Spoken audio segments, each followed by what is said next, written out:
dia, meus queridos alunos. Como vocês estão? Espero que bem e em casa, ok?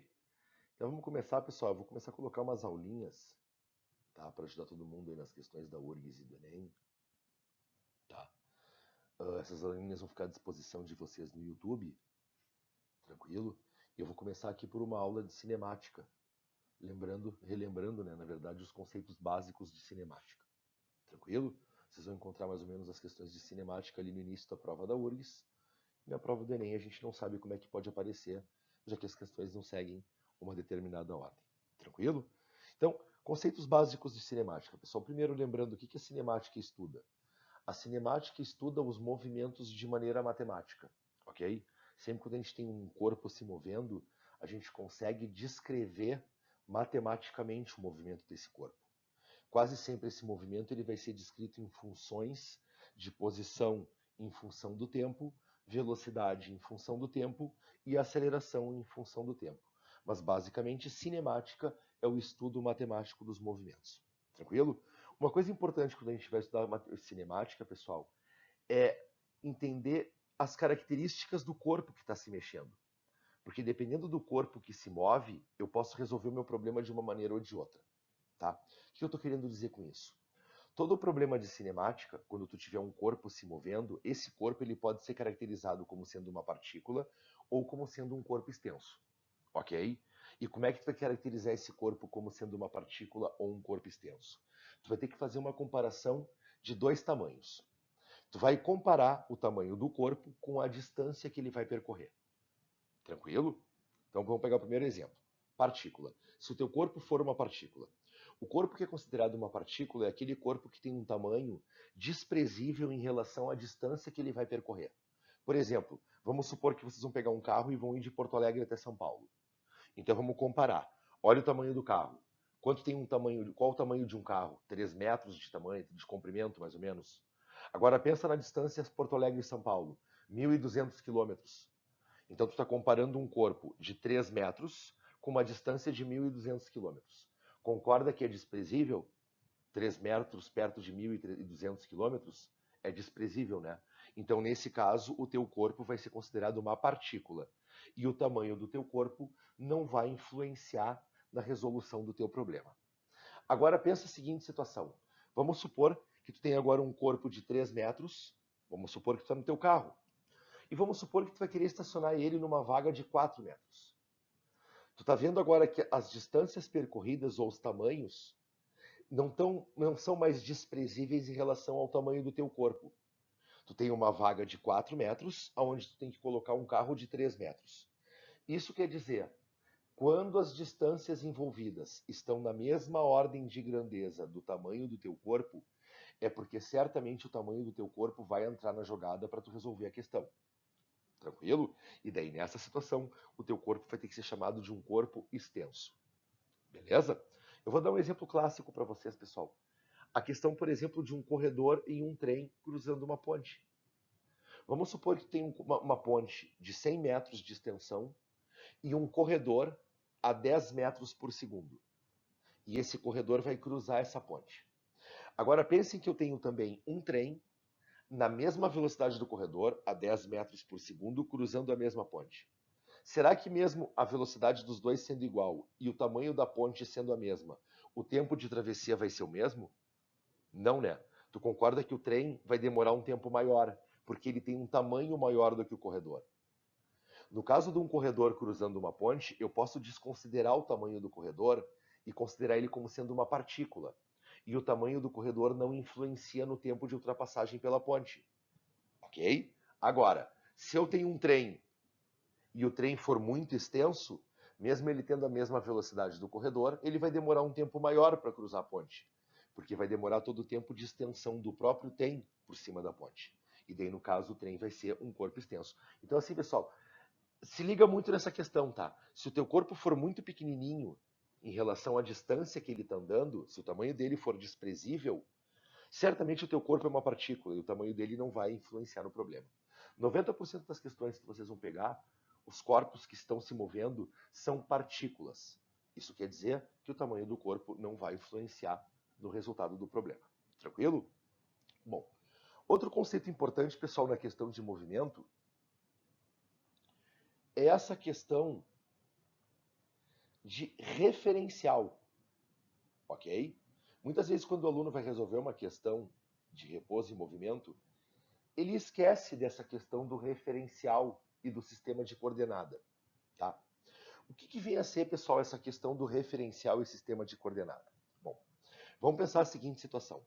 Vamos supor que tu tem um movimento, ok? Para a gente estudar esse movimento, a gente precisa olhar para ele e analisar ele, certo? Esse indivíduo que analisa um movimento e tenta chegar a determinadas conclusões referentes a esse movimento é o chamado observador. E como é que o observador faz para estudar o movimento? Primeiro, ele utiliza o chamado referencial, ou o chamado sistema de referência. O que é o meu referencial, pessoal, ou o meu sistema de referência? É esse sistema cartesiano que está aqui do lado. Ó. Isso aqui é um referencial. Isso é um sistema de referência. Todo observador, quando vai olhar um movimento, ele tem um referencial. E esse referencial fica preso no corpo do observador. Então imagine, eu sou o observador, que vou analisar o movimento, e preso no meu corpo eu tenho um sistema de coordenada. Um sistema Y e um sistema X. E para que serve esse sistema Y e esse sistema X? Para dizer para o observador aonde os corpos estão no espaço. Ok? O meu observador precisa caracterizar onde os corpos estão. E é para isso que ele utiliza o sistema de coordenada, que é como se fosse uma régua. Essa régua me diz as posições no espaço. Eu posso ter problemas unidimensionais, onde meu sistema é só um eixo X ou só um eixo Y. Eu posso ter um movimento bidimensional. Por exemplo, eu posso ter um sistema cartesiano XY, como por exemplo esse aqui do lado, ou eu posso ter um sistema tridimensional XY e Z. Dificilmente nas provas que vocês vão encontrar, pessoal, os sistemas de coordenada vão ser tridimensionais, tá? Quase sempre os sistemas de coordenada eles vão ser ou unidimensionais ou bidimensionais, tá? Por exemplo, em movimentos MRU e MRUV, tu trabalha em sistemas unidimensionais. É um sistema X ou um sistema Y. Em movimentos bidimensionais, como lançamento horizontal e lançamento oblíquo, daí tu trabalha em sistemas Y e X, ok? Mas dificilmente vocês vão encontrar sistemas X, Y e Z. Tranquilo? Agora, pessoal, depois que a gente definiu o que é o observador e o sistema de referência, uma outra coisa importante para o observador é saber onde os corpos estão, mas saber em que momento eles estavam lá. E para isso o observador utiliza um relógio. Então, sempre que a gente for estudar movimento, a gente vai saber aonde o corpo está e em que momento ele estava lá. Então, duas coisas importantes para o observador é, primeiro, um sistema de referência, que é uma régua. Segundo, um relógio. Agora, pessoal, outro conceito importante para movimento, para cinemática, é o conceito de repouso. Repouso. Deixa eu marcar o repouso para vocês aqui, ó. E o conceito de movimento. Como é que eu defino, pessoal, repouso e movimento? Num primeiro momento a gente pode pensar assim, né? Ah, repouso está parado, o movimento está se mexendo. Não é tão simples. Tranquilo? Então vamos pensar a seguinte situação. Vamos supor que eu tenho um observador que está olhando para um corpo, certo? Vamos supor que esse corpo está na posição 1 do sistema de coordenada para esse observador. Então eu tenho o observador, sistema de coordenada e um corpo parado na posição 1 desse sistema de coordenada. Agora vamos supor que o tempo vá passando e o observador, ao olhar para este corpo, nota que a posição dele não muda com o passar do tempo. Logo, esse observador vai chegar à conclusão que esse corpo está em repouso. Então vamos definir mais ou menos o repouso da seguinte maneira. Se para um determinado observador a posição de um corpo não muda conforme o tempo passa, para este observador, este corpo se encontra em repouso. Ok? Então tá. Agora o que vem a ser movimento? Vamos supor que eu tenho um observador, um sistema de coordenada, e eu tenho um corpo na posição 1. Agora vamos supor que conforme o tempo passa, a posição desse corpo vai mudando. Ele sai da posição 1, vai para 2, sai da 2, vai para 3, sai da 3, vai para 4. Qual a conclusão que esse observador vai chegar? Que esse corpo está em movimento. Isso quer dizer, vamos definir movimento. Se para um determinado observador a posição de um corpo começa a mudar conforme o tempo vai passando, para esse observador, esse corpo então se move. Ok? Então definimos repouso e movimento. Temos um observador, temos um sistema de coordenada. Se um determinado corpo tem a sua posição fixa com a passagem do tempo, repouso. Se com a passagem do tempo a posição desse corpo se altera, movimento. Mas vocês estão vendo que para definir repouso e movimento, primeiro eu estou tendo que falar em quem? No observador. Isso quer dizer, o corpo que define, quer dizer, o corpo não. Quem define se um corpo está em movimento ou repouso não é o corpo, é o observador. Tranquilo? Então, se eu pergunto para vocês, um corpo está se movendo ou está parado, a primeira coisa que vocês têm que se perguntar é quem está observando. Eu vou pegar um exemplo clássico. Pensem na seguinte situação, o armário do quarto de vocês. Quando vocês estão sentados na cama e olham para o armário, vocês dizem que o armário está parado. Para um observador dentro do quarto que se encontra em repouso em relação à Terra, o armário está parado. Agora, se eu colocar um observador no Sol, e esse observador olhar para o armário que está aqui na Terra, vai ver que o armário está em movimento, porque a Terra está se movendo em relação ao Sol. Daí eu pergunto para vocês, qual observador está certo? O que está na Terra ou o que está no Sol? Os dois, cada um no seu referencial. Rapaziada, uma questão clássica referente a essa questão de observador e referencial é essa situação do sistema geocêntrico e heliocêntrico, tá? Do heliocentrismo e do geocentrismo. O heliocentrismo e o geocentrismo são os dois modelos planetários mais conhecidos. Lembrando que o geocentrismo foi o primeiro modelo planetário criado pelo ser humano. Geocentrismo, geoterracentrismo está no centro parado, né? Então eu teria a Terra parada no centro do universo e tudo girando ao redor da Terra. Ok? Esse modelo ficou em vigência durante quase 2.000 anos. E por que esse modelo, o ser humano acreditou nele durante 2.000 anos? Porque para nós, seres humanos, como observadores, sempre olhamos para a Terra e a Terra tem a impressão de estar parada. Então, se a Terra está parada e eu vejo o Sol nascendo a leste e se pondo a oeste, eu tenho a impressão que é o Sol que está se mexendo. Na verdade, porque eu não percebo o meu movimento de rotação e translação, porque eu acho que a Terra está parada. Então, esse modelo, pessoal, ele ficou em vigência por esse motivo. Pelo ser humano se colocar como observador na Terra e dizer que a Terra está parada. Isso nos dá a impressão que tudo gira ao nosso redor. Tranquilo? Mas depois, com a melhoria das observações, existiram situações em que o ser humano percebeu que a Terra se movia. A gente vai ver isso mais na sequência, quando entrar na lei da gravitação universal e nas leis de Kepler. Tranquilo? Mas, graças ao ser humano como observador achar que a Terra está parada, eu acho que tudo gira ao meu redor. Tranquilo? E hoje em dia a gente sabe que o modelo é o chamado modelo heliocêntrico. Né? Hélio vai vir do Sol, né? A ideia de solcentrismo vai vir no centro. Então a Terra gira ao redor do Sol. Tá? Lembrando que hoje em dia, pessoal, a gente sabe que nenhum corpo se encontra em estado de repouso absoluto. Né? O Sol também está se mexendo pelo universo, a nossa galáxia está se mexendo pelo universo e assim por diante. Tranquilo?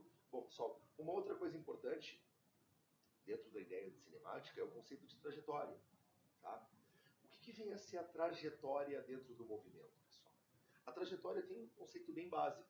Trajetória basicamente é o desenho do caminho do corpo. Então vamos pensar, por exemplo, nesse cara que está jogando aqui uma bolinha, tá? Não sei se é um jogador de beisebol, isso aí, mas vamos supor que tem um cara jogando uma bolinha.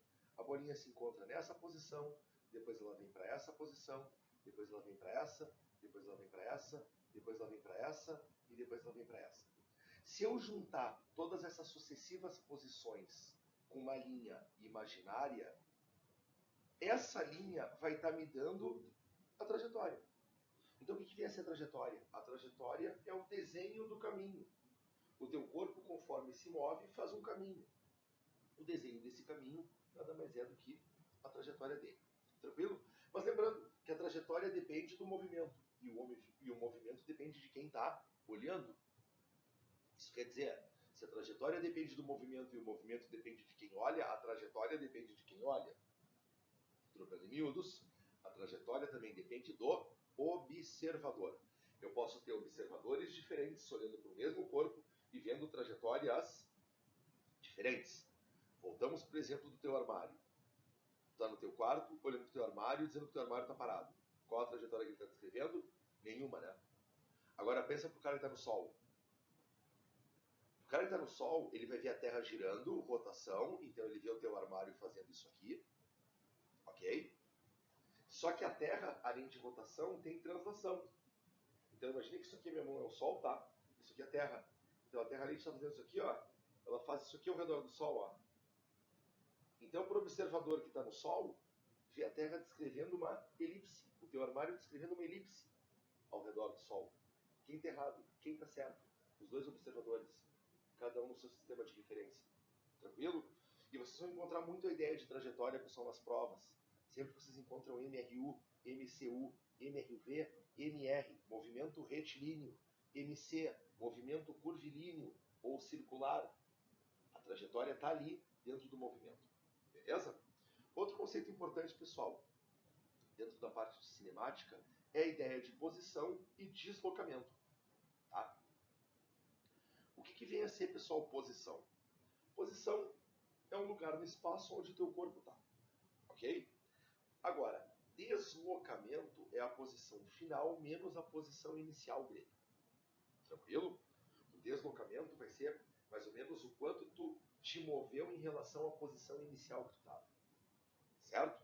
Então, deslocamento, como toda boa variação, né, de posição, ó, meu deslocamento vai ser a minha posição final menos a minha posição inicial. Todo mundo lembra lá do delta, né? Delta é uma variação. E a minha variação de posição é o que me dá o meu deslocamento. Lembrando que deslocamento é um vetor, pessoal. É uma reta, tá, orientada da tua posição inicial até a tua posição final. Diferente de uma distância percorrida. Distância percorrida é um escalar. Distância percorrida não é um vetor. Tranquilo? Então, vou pegar um exemplo, tá? Vamos supor, olha o desenho que eu coloquei ali no canto, tá? Um carinha saindo ali, ó. O carinha saindo aqui de bicicleta da casa dele e indo para a fábrica, ok? Ele faz um S, né? Desse S aqui tem 200 metros de distância. Esse S que ele está fazendo, esse movimento em S, aquilo ali é a distância percorrida. Ele andou 200 metros. Só que o deslocamento é esse vetor, é essa reta. Ó, vou dar uma reta aqui em azul, tá? Essa reta em azul, em verde. Essa reta em verde, não em preto. Essa reta em preto é o meu deslocamento. Então, deslocamento é uma reta orientada da onde tu estava até onde tu chegou, tá? É uma reta, enquanto a distância percorrida é tudo que tu andou. Só para a gente ter uma ideia, pessoal, uma coisa que marca a distância percorrida é o odômetro do carro. O odômetro não interessa se tu vai para a esquerda, vai para a direita, vai para frente, vai para trás. O odômetro ele sempre conta para frente. Né? Isso é distância percorrida. Agora o deslocamento não. O deslocamento é um vetor. Tranquilo? Bom, pessoal, agora entramos aqui na ideia de velocidade e aceleração, tá? Duas grandezas de muita importância dentro da cinemática. Então tá, pessoal, primeiro, velocidade. Como é que a gente define velocidade? Bom, olha só. Vamos supor que tem um observador e um sistema de coordenada. Vamos supor que esse observador está olhando um determinado corpo. Vamos supor que este corpo vai mudar de posição nesse sistema de coordenada. Se o teu corpo muda de posição, a posição varia. Logo, tu tem um deslocamento. Só que para esse deslocamento acontecer, demora um tempo. Então, eu tenho um deslocamento acontecendo num determinado intervalo de tempo. Se eu dividir o deslocamento pelo tempo, eu calculo essa coisa então chamada velocidade. Então, basicamente, a tua velocidade te diz o quê? Te dá uma ideia da rapidez com que o teu corpo está mudando de posição. Certo? O teu corpo, para mudar de posição, demora um tempo. A rapidez com que ele muda de posição é a ideia de velocidade. Agora, vamos pensar nas relações de proporção. Ok? Então, vamos pensar o seguinte. Ó. Vamos supor que o teu corpo andou um grande deslocamento num curto intervalo de tempo. Se tu andou uma distância grande num tempo pequeno, logo tu tá rápido, ok? Agora, se o teu corpo andou uma distância pequena num tempo grande, é porque tu tá lento. Essa é a ideia de velocidade. Tu pegar o teu vetor de deslocamento e dividir pelo tempo que tu demorou para ter esse vetor. Se eu ando grandes distâncias em tempos pequenos, eu estou veloz. Se eu ando pequenas distâncias em tempos grandes, é porque eu estou lento, ok? Agora, pessoal, bom, lembrando, né? O que marca a velocidade num carro é o velocímetro, tá? E mais uma coisinha, velocidade é uma grandeza vetorial, tem módulo, direção e sentido. Então, velocidade aponta. Sempre que tu quiser falar referente ao vetor velocidade, eu preciso dizer o módulo. Ah, o meu carro estava a 100 km por hora. O meu carro estava a 20 metros por segundo. Eu preciso dizer a direção horizontal, vertical, oblíqua. E eu preciso dizer o sentido, da esquerda para a direita, da direita para a esquerda, de cima para baixo, de baixo para cima e assim por diante. Lembrando que a velocidade, pessoal, pode ter duas unidades básicas, que aparecem muito na prova, tá? Que é o metros por segundo e o quilômetros por hora, tá? Como é que faz, pessoal, para passar de metros por segundo para quilômetros por hora? Tu tem um fator de conversão que é o 3,6, beleza? Mas eu vou dizer para vocês, pessoal, vocês sempre vão dar prioridade para calcular a velocidade em metros por segundo. Em qualquer equação futura que a gente vê, quantidade de movimento, produto MV, energia cinética, mv quadrado sobre 2, força magnética, BQV seno θ, a velocidade sempre vai ser usada em metros por segundo. E uma outra coisa, pessoal, importante no conceito de velocidade é tu lembrar que, como todo o bom vetor, tá? O sinal que vai na frente do vetor só diz para onde ele aponta. Então, olha só. Quando eu digo para vocês que eu tenho uma velocidade positiva, é porque esse vetor velocidade está apontando para o lado positivo do sistema de coordenada. Olha aqui, ó. Então, por exemplo, tá? Quando eu tenho o cara vindo da posição 0 para mais 1, para mais 2, para mais 3, ele está indo para o lado positivo do sistema de coordenada. Então ele vai ter uma velocidade positiva. E esse movimento tem um nome. É progressivo.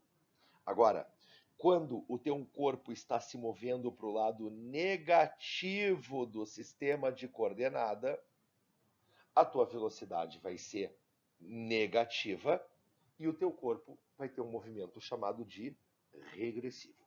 Ok? Então, assim, pessoal, uma velocidade de menos 80 km por hora não quer dizer que o corpo está freando. Não quer dizer que ele está freando. Ele simplesmente está te dizendo que está te mexendo para o lado negativo do sistema de coordenada para aquele observador que está estudando o movimento. Ok? Então, vou te dar um exemplo clássico das provas. Se eu tomo uma velocidade de menos 20 e a minha velocidade vai para menos 40, eu estava a menos 20 e eu fui para menos 40. Eu freiei ou acelerei? Eu acelerei. Ok? Eu só estou indo cada vez mais rápido para o lado negativo do sistema de coordenada. Tranquilo, rapaziada? Lembre disso na hora da prova, tá? É uma coisa que a prova cobra bastante. Agora, pessoal, depois de definir o que é velocidade, a razão da tua variação de posição pelo tempo que tu demorou, vamos para um outro conceito bem importante, pessoal, que é a ideia de aceleração, tá? Primeira coisa, quando a gente fala em aceleração, tem que ficar bem claro que a aceleração está associado à variação de velocidade. Sempre que a velocidade do teu corpo mudar, é porque tu está num movimento acelerado, tá? Então, olha só, pessoal. Aceleração não tem a ver com velocidade. Aceleração tem a ver com variação de velocidade. Variação. Então, corpos que têm velocidades constantes não são movimentos acelerados. Se eu tenho um carro que está a 200 km por hora e a velocidade dele permanece a 200 km por hora em linha reta, ele tem aceleração igual a zero. Então, obrigatoriamente, para tu ter aceleração, tu tem que ter a tua velocidade mudando, ok? E como é que eu faço para calcular a aceleração de um corpo? Primeiro, tu vai pegar a variação de velocidade que o teu corpo teve, tá? Tu vai pegar a variação de velocidade que o teu corpo teve e dividir pelo tempo que demorou para essa variação acontecer. Então, por exemplo, vamos pensar o seguinte, ó. Vou te dar um exemplo bem prático. Vamos supor que tu entrou dentro de um carro e tu pisou no acelerador e tu vê o velocímetro do carro aumentando, ok? Para ocorrer essa variação de velocidade, ó, para ocorrer essa variação, o velocímetro aumentando, não demora um tempo? Ou o teu carro aumenta de velocidade de maneira instantânea? Demora um tempo, né? Demora um ΔT. Aí que tá. Se eu pegar o quanto a velocidade mudou e dividir pelo tempo que ela demorou para mudar, eu calculo essa coisa chamada de aceleração. Lembrando, pessoal, que a aceleração tem como unidade metro por segundo ao quadrado, tá? Que na verdade metro por segundo ao quadrado vem de metro por segundo de velocidade por segundo, que é a tua unidade temporal. Então eu tenho 1 metro por segundo por segundo. Quando eu te digo que tu tem uma aceleração, por exemplo, de 2 metros por segundo ao quadrado, eu estou querendo te dizer que tu tem uma aceleração de 2 metros por segundo por segundo. E o que isso quer dizer? Quer dizer que a tua velocidade varia 2 metros por segundo a cada segundo. Isso quer dizer que a cada segundo que passa, a tua velocidade vai mudar 2 metros por segundo. Tranquilo? Então esse é o conceito de aceleração. A aceleração vai estar te dizendo de como a tua velocidade está variando no tempo. Uma relação importante que eu posso fazer para aceleração, pessoal, é essa aqui, ó. O que é um corpo muito acelerado? O que é um corpo muito acelerado? É aquele corpo em que a velocidade varia muito num curto intervalo de tempo. Isso é um corpo com muita aceleração. Agora, o que é um corpo pouco acelerado? É aquele corpo que tem a velocidade variando pouco num grande intervalo de tempo. Isso é um corpo pouco acelerado. Então, vocês estão vendo que a aceleração está sempre associada com variação de velocidade e não com velocidade. Para tu ter aceleração, a tua velocidade tem que mudar, ok? Agora, pessoal, o que significa uma aceleração positiva e uma aceleração negativa? Bom, a aceleração também é vetor.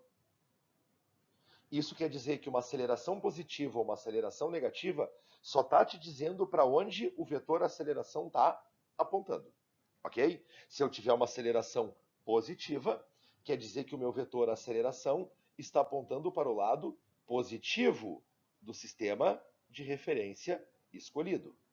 Agora, se eu tiver uma aceleração negativa, eu vou ter uma aceleração apontando para o lado negativo do sistema de coordenada escolhido. Tranquilo? Então lembrem, pessoal, todo vetor tem o seu sinal associado ao sentido. Ao sentido. Vetores positivos apontam para o lado positivo, vetores negativos apontam para o lado negativo do sistema de coordenada. Tranquilo? Então aqui, pessoal, eu peguei um exemplinho, tá? Para a gente mais ou menos identificar o que é movimento acelerado e movimento freado ou chamado de retardado também em algumas provas, tá? Primeira coisa, pessoal. Quando a gente fala em movimento acelerado, quer dizer que é um movimento em que eu estou cada vez mais rápido. A minha velocidade está aumentando.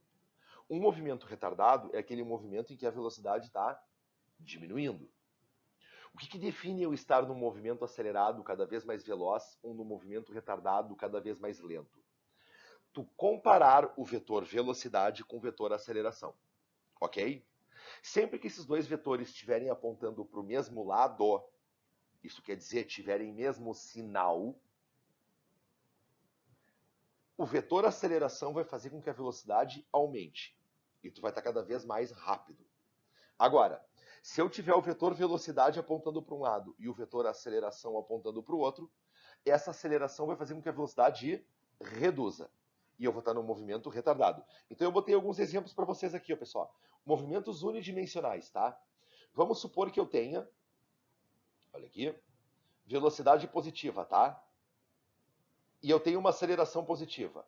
Se esses dois vetores estão apontando para o mesmo lado, esse meu vetor velocidade vai aumentar. A aceleração vai fazer com que a velocidade aumente. E a mesma coisa acontece no caso de baixo. Se eu tiver uma velocidade negativa e uma aceleração negativa, a aceleração está apontando para o mesmo lado da velocidade, vai fazer com que essa velocidade aumente.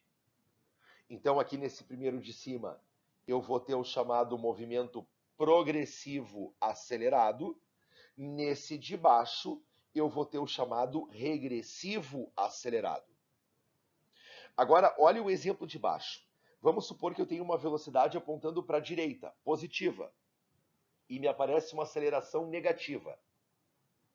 Essa aceleração vai fazer com que V diminua, e eu entre em movimento freado, ou retardado. E esse primeiro movimento, então, eu tenho um progressivo retardado, e o de baixo, se eu tiver uma velocidade negativa, ela está apontando para a esquerda, com uma aceleração positiva para a direita, vetores em sentidos opostos, retarda. Eu vou ter um regressivo retardado. Ok? E aqui a gente fecha as 4 combinações para os movimentos unidimensionais. Progressivo acelerado, regressivo acelerado, progressivo retardado, regressivo retardado. Tranquilo? Só que aqui tá, pessoal, quase sempre quando a gente pensa em aceleração, a gente pensa em velocidade aumentando ou diminuindo, né? E a gente esquece da chamada aceleração centrípeta. O que é a aceleração centrípeta, pessoal? A aceleração centrípeta é aquela que não aparece nem a favor de V, nem contrário a V. A favor de V, nem contrário a V. É aquela que aparece perpendicular a V. Tranquilo? Então vamos supor, por exemplo, que vocês tenham isso aqui, ó. Olha para esse desenho aqui de baixo. Eu tenho a minha bolinha aqui, por exemplo, ó, indo na diagonal para cima, ó. Ó, aqui, ó. E me aparece uma aceleração apontando para cá, ó. Esses dois vetores, eles não estão nem apontando para o mesmo lado, nem em sentidos opostos. Eles estão perpendiculares entre si. E dessa aceleração, pessoal, ela vai ter uma característica importante. Ela não faz com que a velocidade nem aumente, nem diminua. Ela simplesmente faz o movimento entortar. Ela vai fazer com que essa velocidade mude em direção. E essa aceleração é chamada de centrípeta por quê? Porque ela está sempre apontando para o centro. E ela vai aparecer em todo o movimento que for um MC. O que é um MC? Um movimento circular ou um movimento curvilíneo. Sempre que eu quiser calcular o valor da aceleração centrípeta, tu pega a velocidade do corpo ao quadrado e divide pelo raio da trajetória curvilínea que ele estiver descrevendo. Então tu lembra, existem 2 acelerações importantes. Aquela primeira que a gente falou antes, que faz a velocidade aumentar ou diminuir, que é chamada de tangencial. E essa que aparece perpendicular a V, que faz o corpo descrever movimento curvilíneo ou circular. Tranquilo? Lembrando, pessoal, uma aceleração que vocês vão escutar muito na prova é a chamada aceleração da gravidade. A aceleração da gravidade, que vale 10 metros por segundo ao quadrado, ela tem qual a função? De fazer com que os corpos que estão recebendo ela sofram variações de velocidade. E o que a gravidade vai fazer? Vai fazer com que a cada segundo que passe, a tua velocidade varie 10 metros por segundo. Isso quer dizer a gravidade valer 10 metros por segundo ao quadrado. Ok, rapaziada? Essa foi a nossa primeira aula de conceitos básicos de cinemática. Vocês vão ver que eu vou voltar em todos esses conceitos a todo momento quando a gente começar agora a equacionar MRU, MRUV, queda livre, lançamento vertical, lançamento oblíquo e assim por diante. Tranquilo, rapaziada? Bons estudos!